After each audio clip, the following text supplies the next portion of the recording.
নীলাঞ্জনার রান্নাঘরে আপনাদের সবাইকে স্বাগত জানাই আরও একটি নতুন ভিডিওতে। আশা করি আপনারা সবাই ভালো আছেন।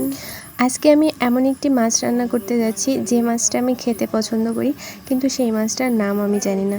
যদি আপনারা জেনে থাকেন তাহলে অবশ্যই আমাকে কমেন্টসে জানাবেন।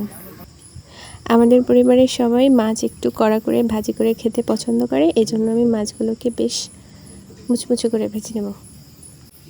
মাছ ভাজি করে নেওয়ার পরে আমি কড়াইয়ে তেল দিয়ে একটু জিরে ফোড়ন দিয়ে নেব।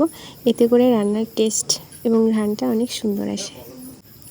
প্রথমেই কিন্তু কড়াইটা ভালো মতো গরম করে তারপরে তেলটাও ভালোভাবে গরম করে নিতে হবে। এরপরে জিরেগুলো দিতে হবে। তারপরে আমি ভেজে রাখা মাছগুলো দিয়ে দেব।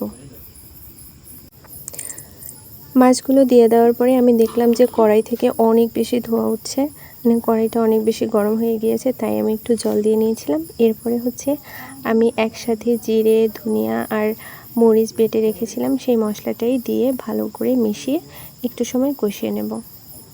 আর এই মশলাটা যত ভালো সুন্দর করে কষানো হবে, রান্নার টেস্টটাও কিন্তু তার উপরেই নির্ভর করবে। তাই আপনারা একটু ভালো করে সময় নিয়ে মশলাটা সুন্দর করে কষিয়ে নেবেন।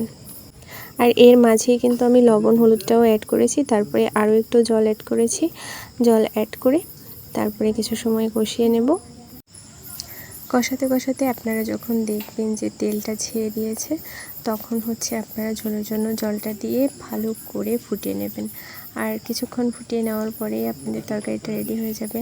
আর এভাবে অন্য সব মশলা ছাড়া রান্না করলে কিন্তু রান্নার টেস্টটা অনেক বেশি সুন্দর হয়। তো আজকের ভিডিওটি কেমন লাগলো অবশ্যই আপনারা কমেন্টস করে জানাবেন।